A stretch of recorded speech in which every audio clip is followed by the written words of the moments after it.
Well, hello, everybody. It is Sunday night again. I'm your host, Shaun Keenan. As always, I have the very lovely, the very beautiful Stephen with me. And today is Mother's Day. So I just want to start with the show to say happy Mother's Day to all the special women out there. Dedicate this show to my mum. I love you, Mum. Hope you had a great day. And we've got an awesome guest on. It's super cool to be able to have someone from the opposite side of the world come on our show, which is very cool. We're going to be talking about Doctor Strange. We're going to be giving some really cool Kickstarter tips. So if you have any questions, again, put that in the chat. But we go live each Sunday night, so make sure you hit that subscribe button and smash that notify bell. And Stephen, how are you today, mate? I'm good.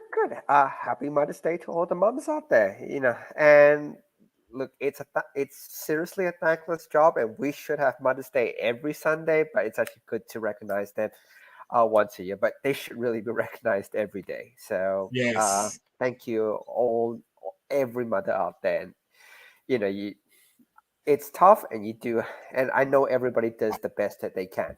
It's tough out there.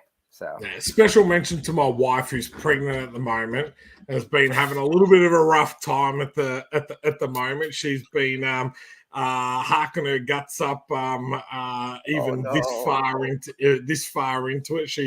She was like, "Oh, I didn't think I'd still be getting sick at this time." So, really, really big shout out to her that she's already in bed, resting up and everything. She's got a big day tomorrow, but. Before we get into anything, I am going to embarrass you a little bit, Stephen. I haven't told anyone that I was going to do this. But yesterday I did a free comic book day event, which went really well. And I was speaking to another creator who will name. I won't name who that is, but I was speaking to another creator. And we're talking about how that relationship between other creators or a creative team and everything works. And I did say, and I spoke very highly of you. I said, "Oh, what you need to do is find my Stephen." So I have a Stephen, and I love him. I hang shit on him on the show and everything. That's but sweet. A lot of love for this show, so I wanted to throw that out there to say, mate. Thank you for everything that you do for me, for Comics to Movies, and I appreciate that time we spend creating together. So yes. Thank you. Let's say hi to the chat, and let's bring our guest in afterwards. But always thank you, chat, for always being there, and everybody who tunes in on Sundays. Perfect. So we got Sazzy Gal is here. We have Grace. Hi, how you going? And Mandeep. Yes. Hey, how you going, man? Nice little shots of you in Fractured Shards, mate. I did really enjoy the you advertising yourself as a character in Fractured Shards, which is fantastic. So thanks for that. I've seen. Look, because I do check. There's actually quite a few people who are posting up the cameos. I don't know her name. I've only seen the picture, but there's another girl. In her cameo, she was very green in color, and that's just the lighting. But she posted up her cameo. I've seen somebody else. I think about 4 cameos being posted up. Yeah, so by different people, all different people. Yeah, Mandeep's done it, Violet's done it, which is she's fantastic. She's backed both campaigns. We've had Karen post up, and there is a 4th person, but I can't you know which I don't know the name. I get tagged in them all, which I love, and it's fantastic. But we're not just here by ourselves today. We have a awesome awesome guest all the way over from the US. He's gotten up bright-eyed and bushy-tailed to come on our show. He is the creator of the series called Decay, and we're going to be talking to him about his book, about his Kickstarter, and everything to do with Doctor Strange and comics and everything. So let's bring him out. We have Anthony Stokes. How you going today, mate? Hey, thanks for having me. I hope that was good enough interest, or build you up enough. I hope I live up to the expectations you just put me. Look. Oh, what's the time over there? Just curiously. 8 a.m. Oh, it's not too bad. There were people I remember getting up at 4 a.m., 5 a.m. and Sean just said the exact same thing pre-stage. Well, look, I asked, so I can't be like, what can you do? This almost feels like a rite of passage. I'm really excited. That's awesome. Well, thanks for making the time to come on the show. Now, before we jump into everything that you've created and what you're doing, we love to talk about a movie. And this week, with the release of Doctor Strange and the Multiverse of Madness, we thought we would go back and talk about the original Doctor Strange. So as our special guest, we will let you start off on what you thought of this movie, and if we like it, it'll be interesting to see whether we keep you on or not. Doctor Strange is like, what's the worst you could say about Doctor Strange? It's like that it's an Iron Man ripoff, but like that's good. That's still a good movie, right? Like I thought that was good. I think one thing I noticed is that the second half, like after he gets his powers, it's almost nonstop action. There's brief moments, but it really goes. It's gorgeous. The special effects are super creative. Like, I think that's one thing I appreciate, because I really appreciate like Shang-Chi and Doctor Strange, because they use their special effects to make something that's really like unique that you can't see anywhere else. So yeah, I think Doctor Strange is pretty good. I was going to say, I was going to say, I think you summed that up really well at the start there, where you said, what can you say is an Iron Man ripoff? But Iron Man is a beautiful, like that first Iron Man is like that and Winter Soldier are my two favorite MCU universe movies. But Doctor Strange, I think, falls into the same category as Thor, where I wasn't sure how they were going to introduce like magic and everything. And I think they've done it exceptionally well. Benedict Cumberbatch is the perfect actor for this. Like, their casting for these type of roles has been totally on point. And this, I really enjoyed this film, and I do like that it built up for him to get his powers, but then as soon as he got his powers, I was like, okay, let's get into the action, fun side of Doctor Strange, and I do really enjoy his humor throughout the film as well. Absolutely. One of the things I'm sorry. I always found. No, you can go. You go. You're the guest. Go for it. No, please, Stephen. Look, one of the things I always find difficult about the Doctor Strange as the character, and I have read the comics and stuff, is magic is actually very, very difficult to quantify. At least with the Iron Man suit, he can't teleport. There's things that he has physical limitations he can do. Although you can still say, oh, it's technology. He can do almost anything.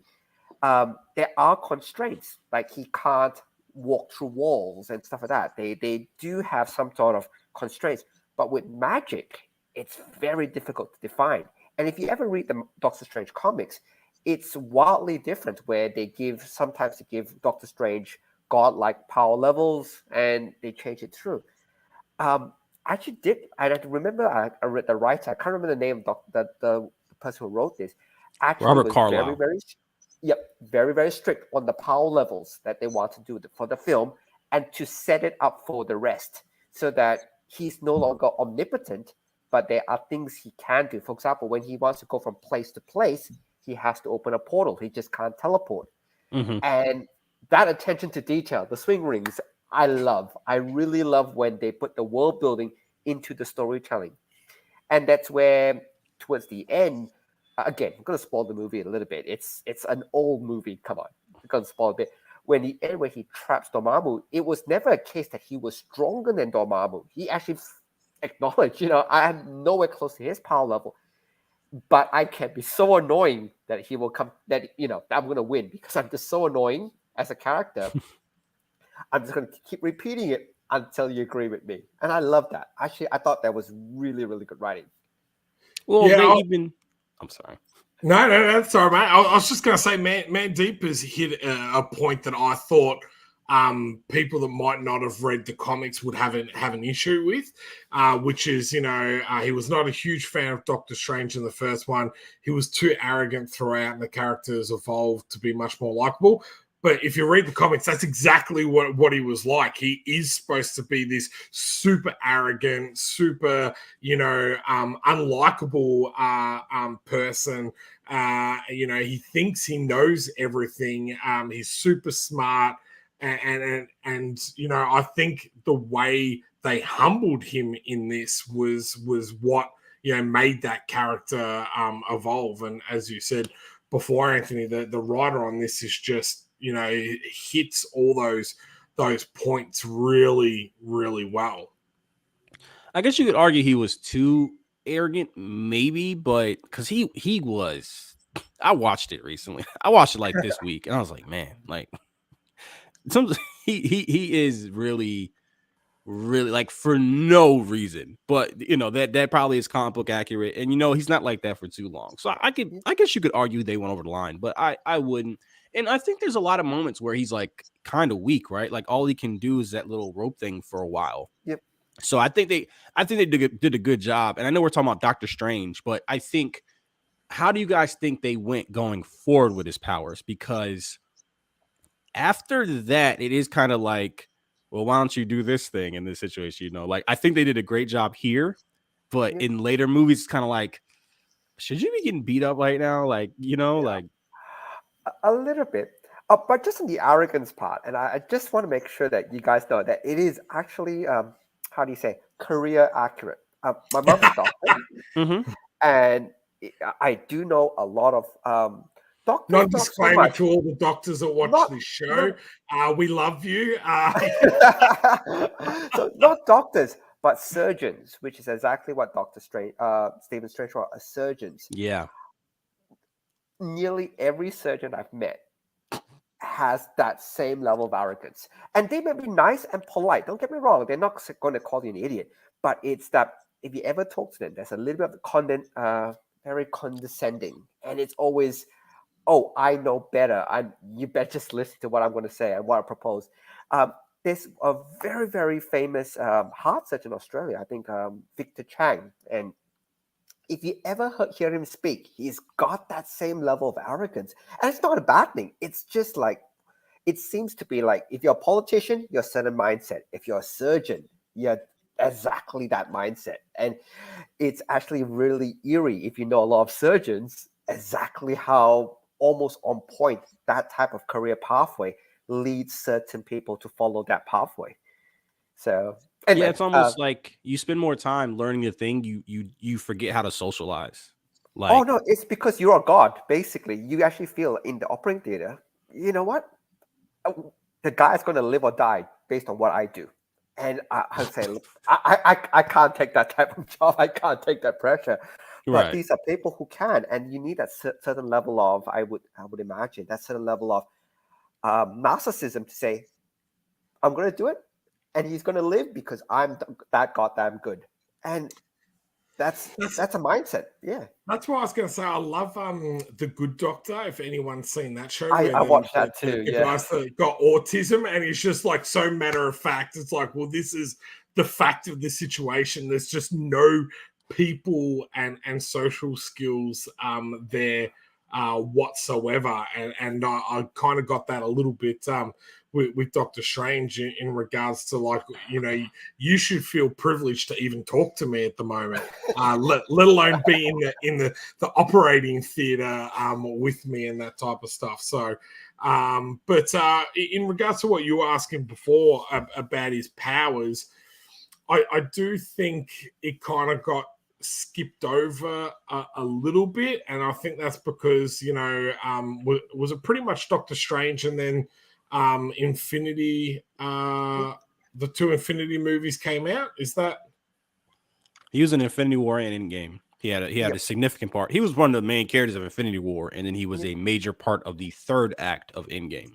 Yeah, so I think like between there wasn't real time to kind of give him any sort of like further power development within that kind of structure, and and I loved his and we're not going to won't spoil No Way Home, but I loved his part in that where he talks about why he's not the Sorcerer Supreme because he's blipped for 5 years, and and I guess like when you go back to this movie, like he read all the books, like he did the spells where he read all the single books, and that whole idea of him having that photographic memory is that literally he might not have done the spell or anything like that, but he's read it, he understands it, and then he's able to kind of do it. So I can see where it looks like they've skipped over a bit, but I feel that they needed to do that to kind of fit in with the larger kind of story arc.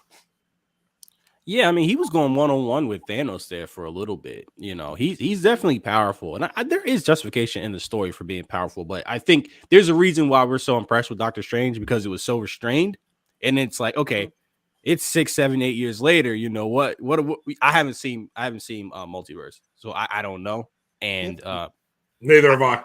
Yeah, right. So I am curious about like how they address that. So we'll see.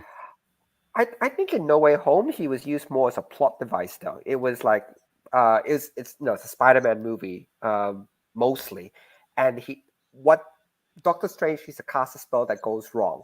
And again, you see the trailers. I'm not spoiling it. You can figure it out from there. But it was a plot device. So his magic in No Way Home seems very much to be, hey, you need to do this. Which character can do this? Well, only one. And that's where he got brought into anything that's mystical, magical. And that's the whole thing. Like, for example, a Tony Stark couldn't wipe everybody's mind. You have to go the mystical route. So that's the reason. He created a time machine. You're telling me he couldn't create something to wipe everyone's mind? But the way he created time machine is very different, though. Like it's. I'm just. I I'm know. fun at you, mate. So. I just think I'm really keen to see a Multiverse of Madness and kind of how Wanda or Scarlet Witch kind of plays into all of this. I've been trying to keep away from any kind of spoilers or any information.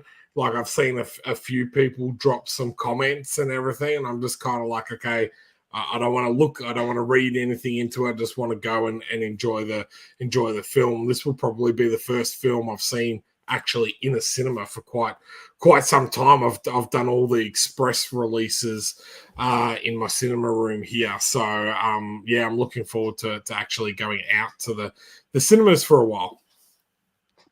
Absolutely. Oh, I think it's going to be huge, at least in Australia, because I think No Way Home and these are going to be the big two blockbusters, because restrictions were lifted really recently in Australia. I think late last year, so like everything is open. So that's why we are really excited about going to see the movies. Portman said, I've worked with surgeons and they definitely live in a bubble.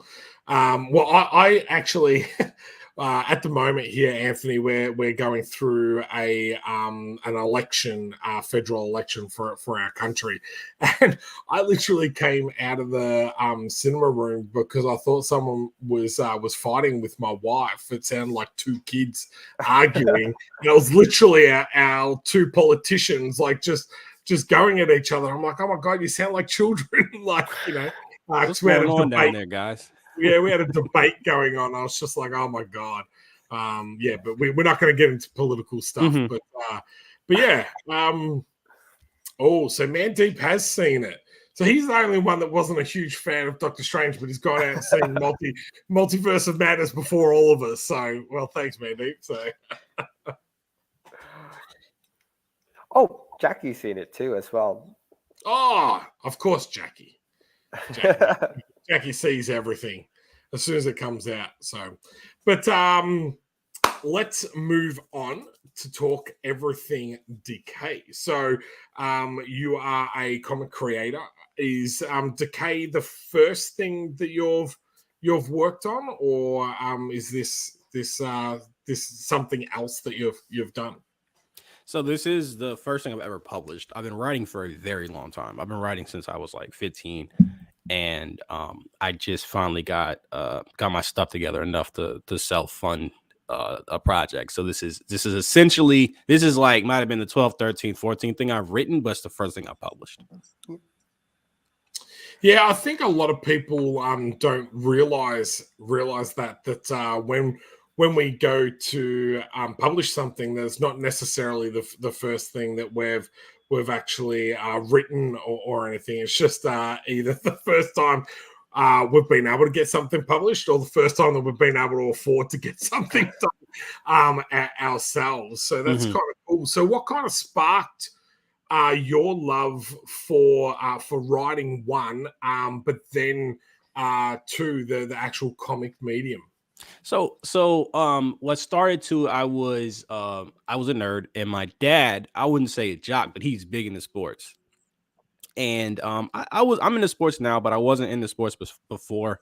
And we related to each other through movies. I also had two friends, and we would play with our toys and make up like our own little lore and stuff like that.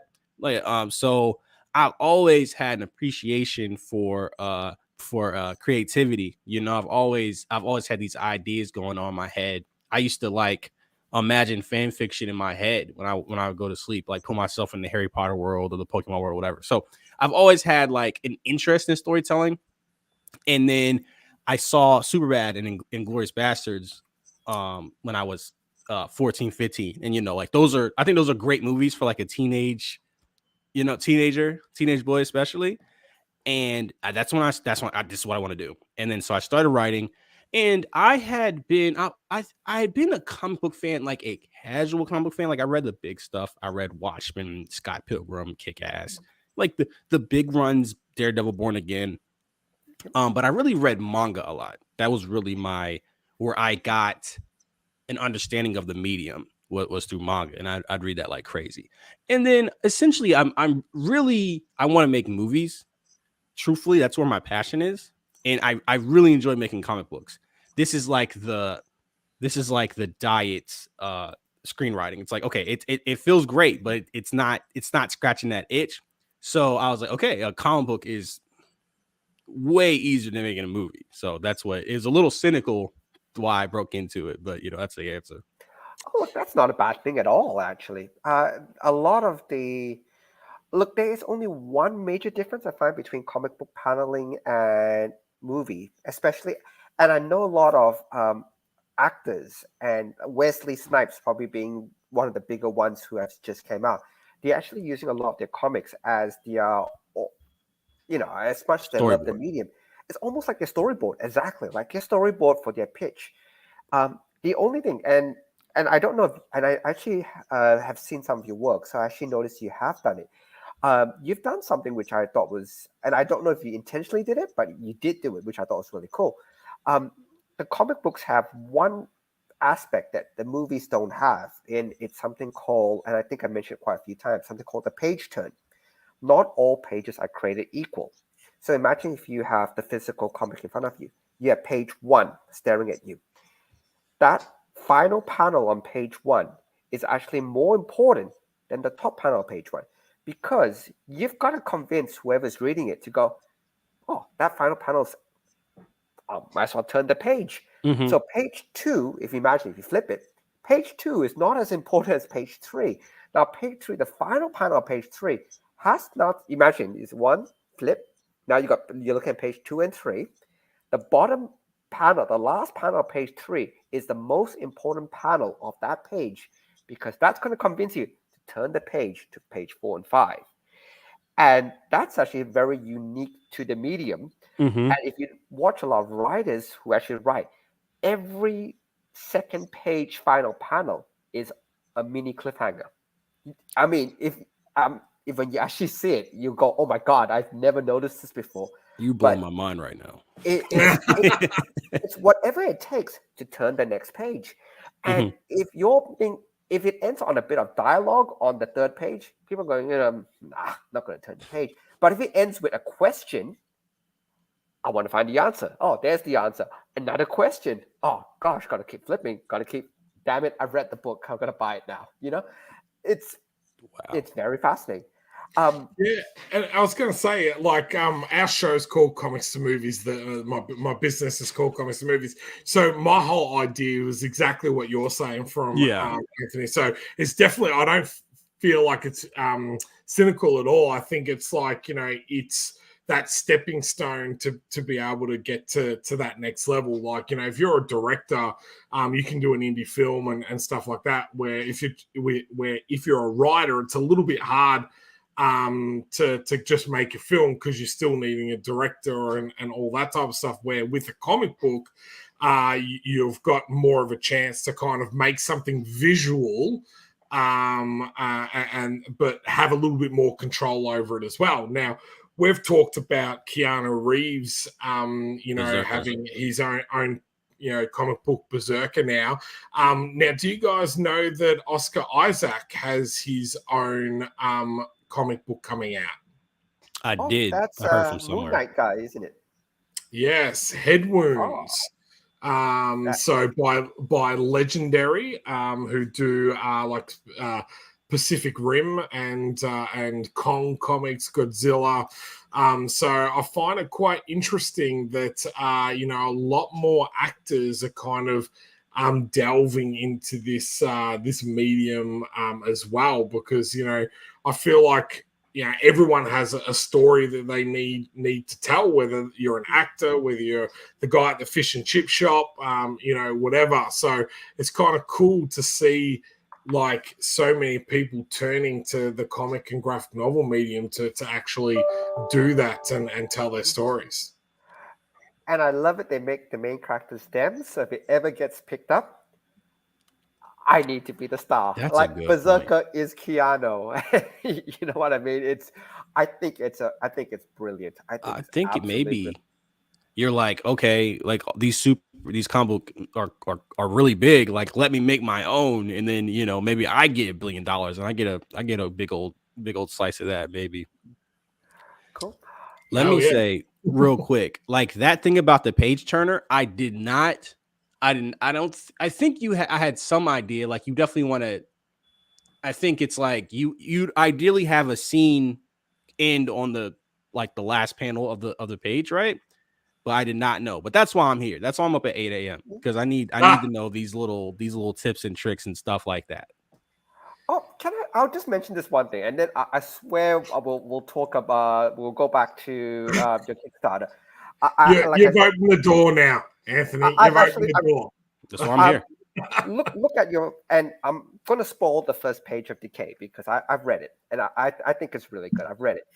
If you remember back to your first page of Decay, how does it end?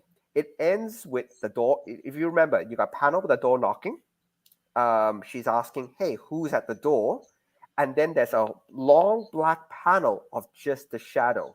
Man, I want to turn the page. I want to turn the page. I want to see who's there. Yeah. Who the hell is that? I want to turn the page. So you got that on the first page. And the thing is, that's why I thought you knew it, because you were doing it.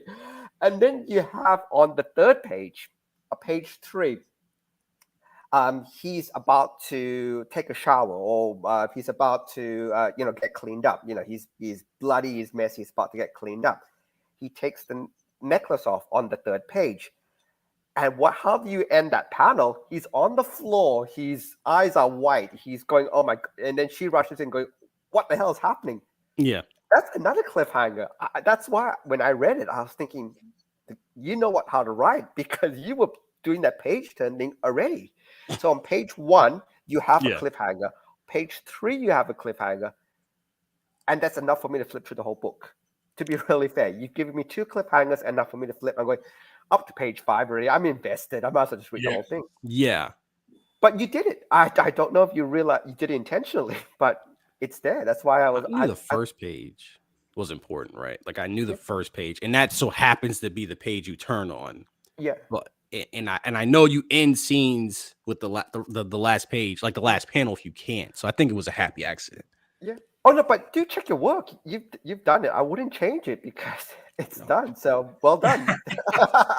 Now, I also find, do you watch a lot of TV shows, Anthony? Do you watch, you say you love movies, you watch a lot of TV shows? Absolutely. I think a lot of it, and I find it myself, because Stephen and I have talked about this, and I've said the same thing. I'm like, I really didn't realize I did that. That was not not deliberate at all. But I do find that if you do watch a lot of TV shows, that that is how the episodes end. Like the really good series, they leave you with that question or that cliffhanger that you want to binge the next episode because you're like, okay, I want to know what happens. And I think that kind of filters into your writing, whether you know it or not, if you've watched enough really good TV type of thing. So, well, that's the excuse I'm using anyway. So, yeah, it's like a cold open, right? I mean, that's how you get somebody invested. And I mean, I'll go a step further. When you're writing movies, they tell you to end every scene with a question. And okay, I'm gonna brag a little bit here. What I loved about issue 2 is that every scene has a verbal lead in to the next one. Like the character's like, hey, you stink. So he gets in the shower, like at the very next. I really like that one. That was like my little nerd thing. Oh, look, share the Kickstarter because I want to show the 2 pages I've just been talking about just to show you that he actually did do it. So if you share the Kickstarter, and we'll walk you through it. Look who's involved with this project. Oh, yeah. Who's this? Who's this person? Like I said, now I know how Anthony got onto the show. A little bit of nepotism, huh? Oh, well, hey, whatever works. Now scroll up to the 2 pages, and you'll see exactly what I mean. So up. So down. But before we go to the pages, let's I'll chuck the link in the chat quickly. But this is because we're in Australia, we've got the conversion changed. So Anthony is looking to raise $3,500 US, which comes to about almost 5,000 Australian. He's almost halfway there from 88 backers, which is absolutely fantastic.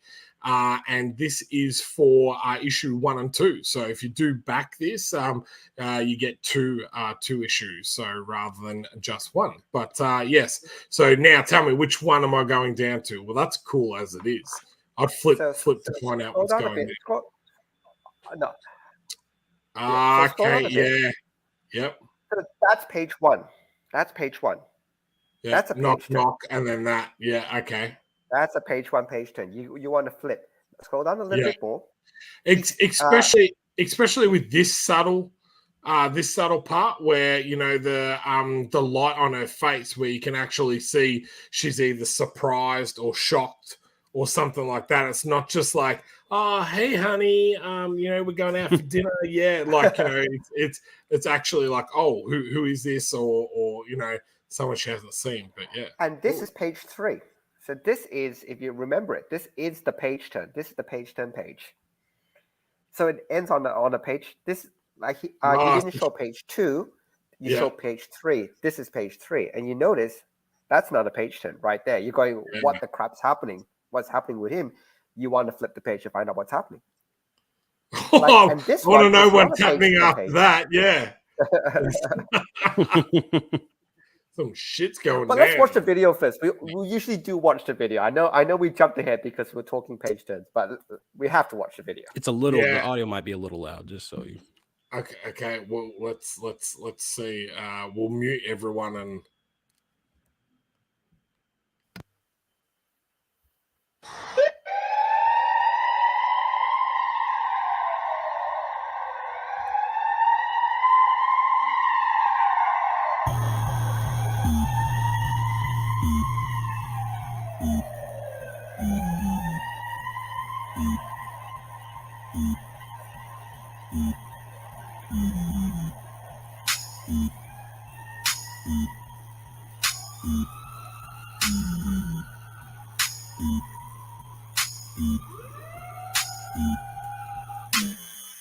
Hi, my name is Anthony Stokes. I'm the writer and creator of Decay Issue 2. Decay is a bleak and atmospheric story that is character driven and ends with a gut punch. When I was doing research for Decay Issue 1, which was my first ever comic book, a lot of the advice I got was start small. And as a result, Decay Issue 1 is largely about setting up the characters and asking questions.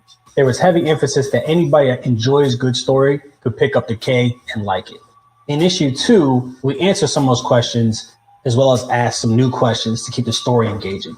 There's more world building as well as more payoff, and we still get to understand the characters better, which was very, very important. Decay issue 2 has all the improvements on a technical level that I learned from issue 1. And I've been working with my artist Marcelo for pretty much 2 years now. So our connection and chemistry is growing stronger. And as a result, the art is only getting better. The comic book is ready to go. I've learned a lot from the last Kickstarter, and I'm taking all those lessons that I learned into the second Kickstarter to make sure that everybody gets their rewards swiftly after the campaign ends. We have 2 variant covers. We have a mixtape full of original music inspired by Decay. We have merch, all available as rewards for the campaign. Thank you so much for watching, and I hope you enjoyed Decay issue 2 as much as we enjoyed making it. Thank you.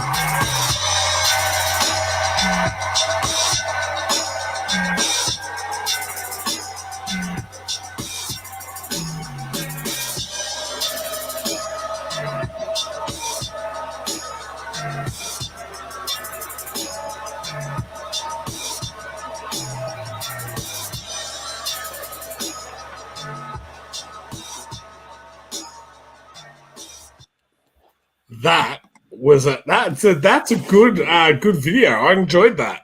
Thank you. Yeah, Very, my good very friend. professional. Yeah, my good friend Jordan came to my house and we filmed that. So shouts out to Jordan. I'm gonna say I love the fact that yes, you're just sitting down there and you're talking about the project. But those shots of where you're still looking at the same point, yet they're shooting around you. It's really good because I felt like that really kept me engaged because rather than just someone just looking at me talking, like it was like really engaging. So I'm like, okay, it's a different shot. You can see different things zooming in on the comic and everything. So yeah, kudos, man. I really enjoyed that video. Cool. Let's share, Shaun, if you can share the link out in the chat. So if anybody wants to look at the campaign at the same time we're talking through it, feel free to. And like always, please support indie creators. We do this for love, not for anything else. And if you really like a good story, I've actually read it, so I can attest. You lettered it. It's really well done.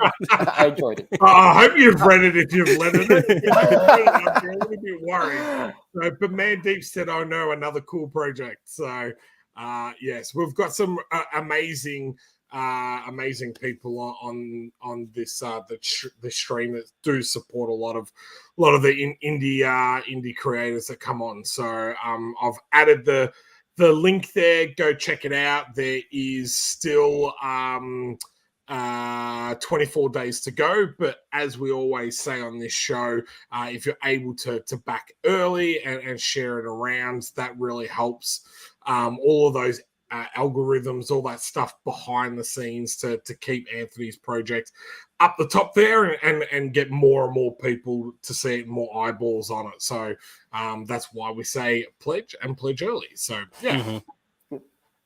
Please. please pledge. I want to keep making more comics.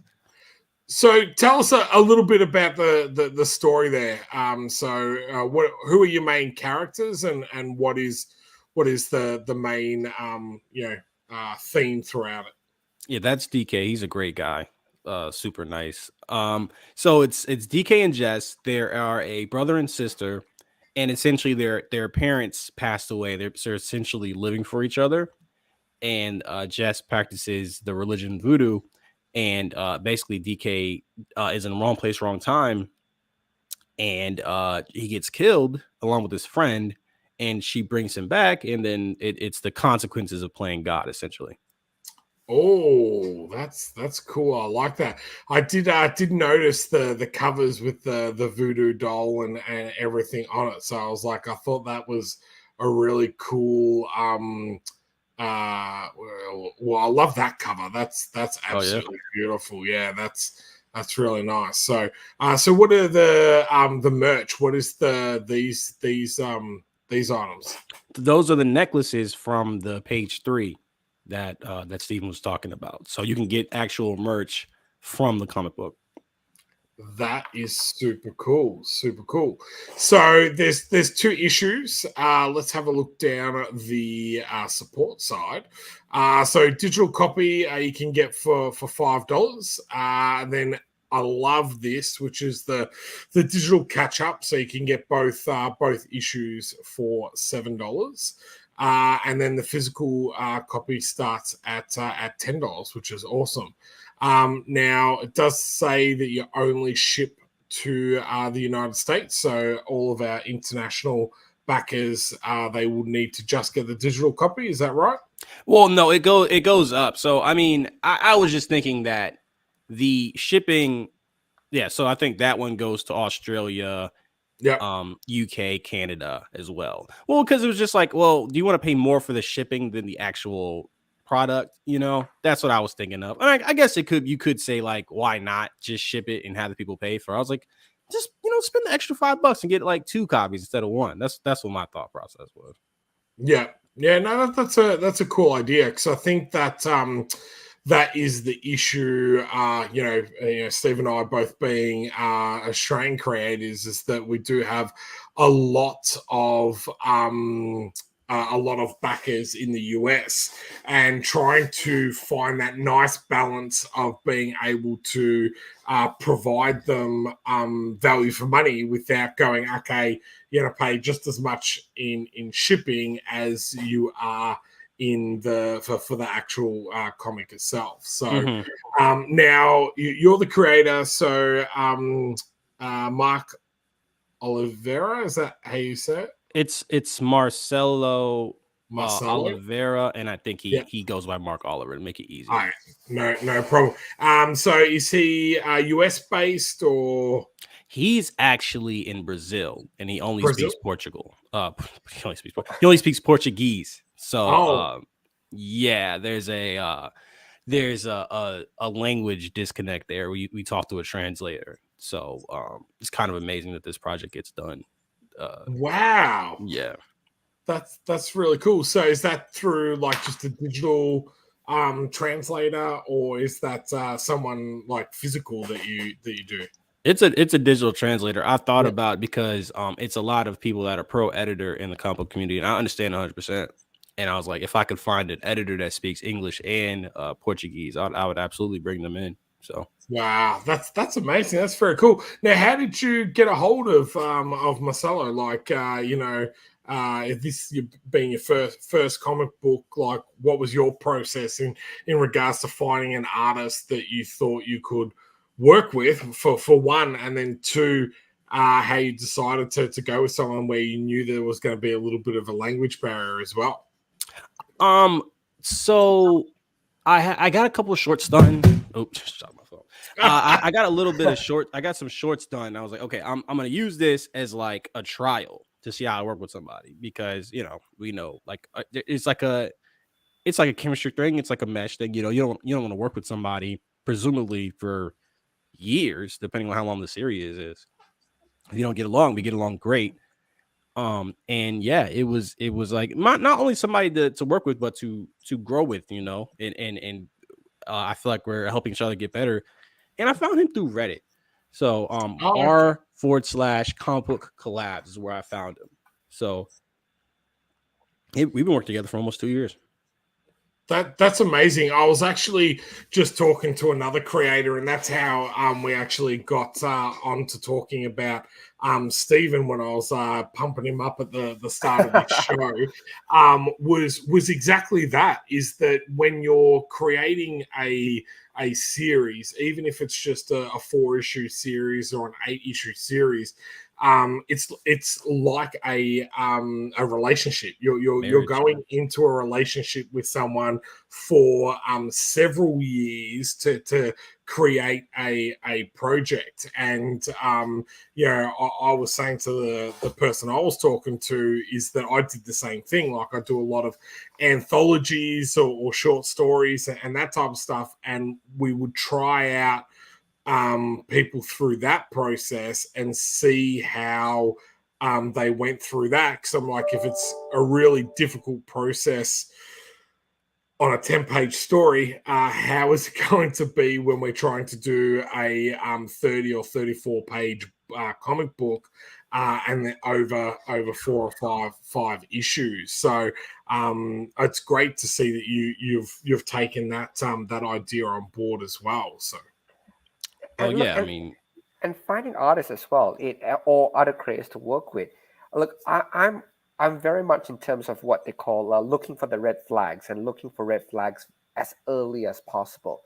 Like, for example, when you talk to a particular artist and they're just unreasonable, or if they're very they push back a lot, and you're just going, you know what, you can pick it. You can really pick it very early in terms of people you never want to work with, because you're just thinking, if it's difficult now and there is an issue that comes up down the track, you're not going to resolve it because they don't come in good faith. They come in it just doesn't seem to gel. And sometimes some people you just can't work with. And that's why I always say, look, just be careful when you're trying to pick your creative team, because sometimes it's actually better to say to somebody, look, we shake hands, we move on with our lives, that's fine. yeah. As opposed to try to finish something and have to power through it and you're arguing and all the rest of it. It's not worth it. It's 100% not worth it. No, I agree. Yeah, and I think that conversation is better had as early on as possible. I was saying that all of this when you're creating is all a learning process. So if you can kind of fast track your learning by like listening to podcasts like this and other shows, then you can kind of pick up those tips and pick up those red flags beforehand to kind of maybe circumvent that from happening. And one of those things that I wanted to do, and I don't know whether this, Anthony, but when we do our funding or our goal, we usually work backwards in regards to finding out how many people we need to back our project based on how much money we need. So for round figures on your project, there would be, we're trying to raise 5,000 Australian dollars. Now, to find out how many backers you would need to raise that amount of money, you usually go on your first physical reward level plus postage. So, for example, yours is $10, and postage is, if we pick United States, is $5. So it'd be 15, which would be about 20 Australian dollars. So if you divide 5,000 by 20, on average, you would need about 200 to 250 backers to back that project. So what we try and tell people when they're creating their Kickstarter page and setting their goals and everything like that is, what is the realistic amount of backers that you think that you can get versus how much money you think you can raise off those. Now, the trick to is having those really cool rewards, and I've noticed that you've got one of those Stephen's and I's favorite reward, which is your biggest reward there, $250 is get yourself drawn into the next issue. There's a 300 one. Oh, is there a 300 one? Oh, there we go. I missed. Oh, there is. Ships anywhere in the world. Oh, so you get drawn in with that one as well. See, that's super cool. So they're the type of really cool tiers that then bump up that average dollar that we're just talking about. So that goes from being like $15 to say, $35, which means then you only need 2/3 of those amount of backers, which we just wanted to give guys or people that are watching a little bit of a tip of how we kind of go about working that out. Now that's just how Stephen and I do it. Like, how did you kind of work out when you were setting the goals and everything, or was that something that you didn't kind of like really think about when doing it? No, I definitely thought about it. So I think you should do it in increments of 20 if you can, after like $15, $20. So for instance, there was a supporter and I had backed a creator, and I'd backed for 40, and they posted, and they're a bit far from their goal. We can say that, which is unfortunate to say. I'm not going to name any names, but that is a reality of crowdfunding. And I was like, oh cool, I'll throw another $20, but they had a $40 reward and an $80 reward, and I'm like, okay, well, like I'm not going to double my pledge. So like that's an example why I think the price points are like 5, 7, 10, 15, 20, 30, 40, 60, 5, 80, 100, 165, 250, 300. So there's a price point for anybody. 30. Yeah. That's a really good point. I think there's a fine line between having too many rewards and not having enough rewards, and then those price points are really understanding your market there on going, okay, well, I can maybe convince someone to go from that 30 to that 40, but it's going to be harder to convince that 30 to go up to 80. Yes. But then you've got a 65 there, and I'm like, okay, well, I might be able to convince that 65 to go up to the 80. And then again, as you said, that 80 may be up to 100, because that $20 is a much nicer, ability to go up than going, okay, I'm going to go to 30 straight to 100. It's like, okay, well, where am I going to come up with an extra $70? Right. So I actually studied a lot of Kickstarter. I actually watched you guys' show. I was like, I want to understand, and I feel like I have it like 60-70% of the way figured out, and I think a lot of that has to come with learning. Like, one of the big things I took away from the previous campaign was to be able to fulfill. Actually, Stephen told me get as many pre-launch followers as possible, because and I forget the name again. It was Terramopoulos. I'm sorry. Terralympus. Terralympus. It's so many syllables.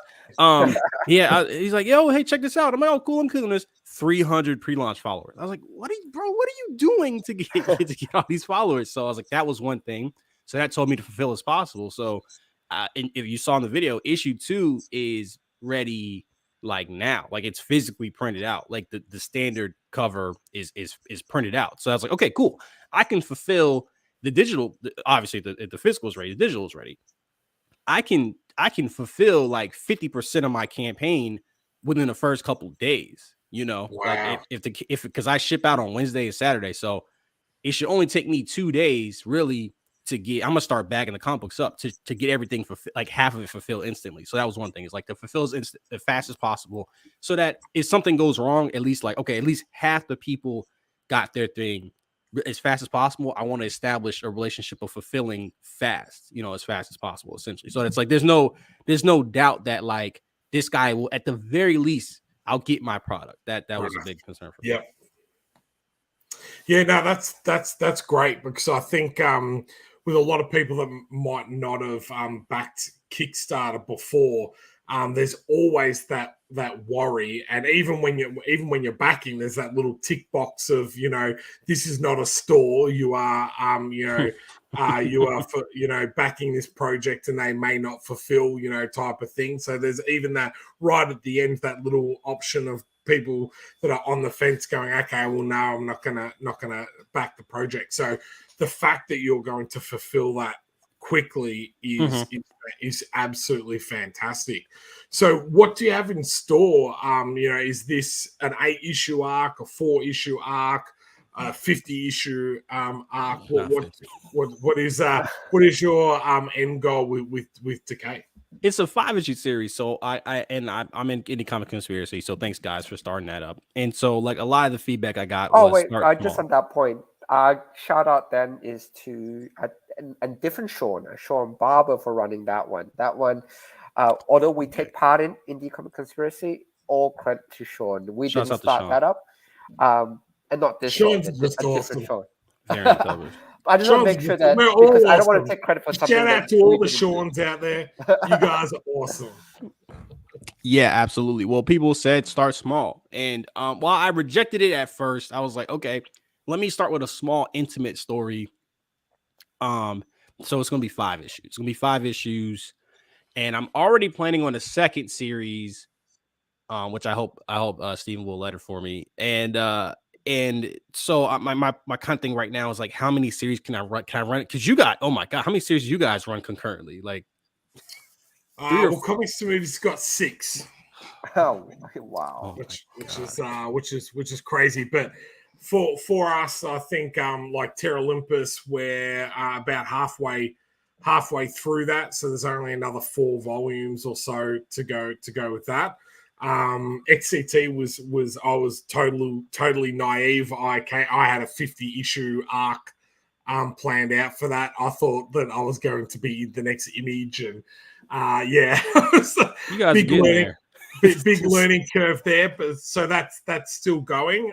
But then all of our other series are much more shorter runs. Like, that's the one thing that we give advice on all the time to new creators is start small, show that you can finish something, so that people can go, okay, I really enjoyed that, and I'll back and support them on their next projects. I know that, as you said, about fulfilling that, at the very least, that I'm going to actually get what I paid for.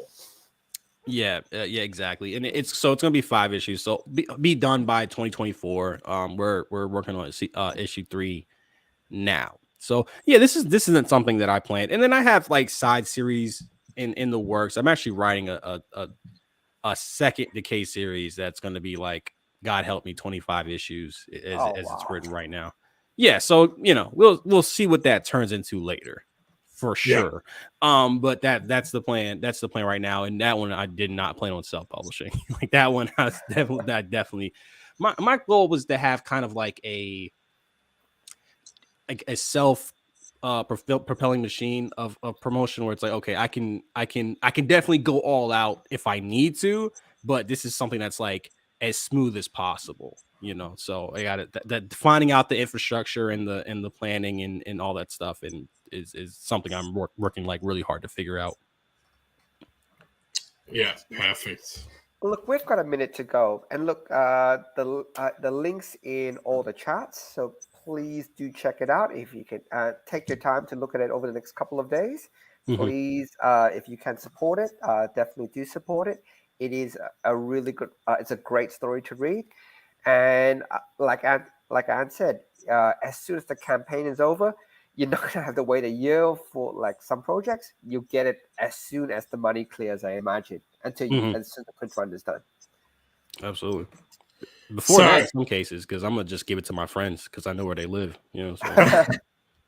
So. so the hard question now: if you had to pick one movie or TV series, what would this be created as? A movie. Yeah, it to me it's like perfectly fits as a movie because it's like it'll be. 100 pages. Oh, thank you so much. It'll be 100 pages, and roughly maybe a little bit more. And you think like, okay, it's not direct, but they say one script page is to 1 minute of film.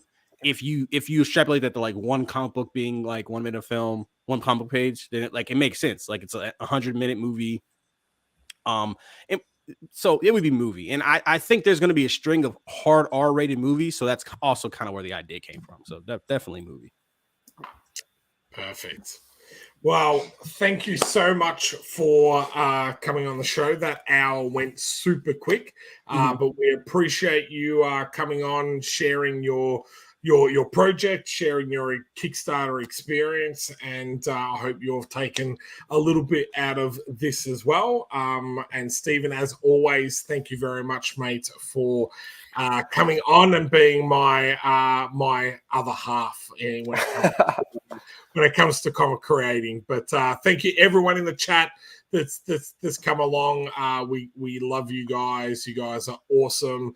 We will be back again Sunday next week with another amazing guest, and their series has been going a ridiculous amount of time, so we look forward to sharing that as well. Now, before we go, where can people find you, Anthony, if they want to get in contact and stay in contact with you?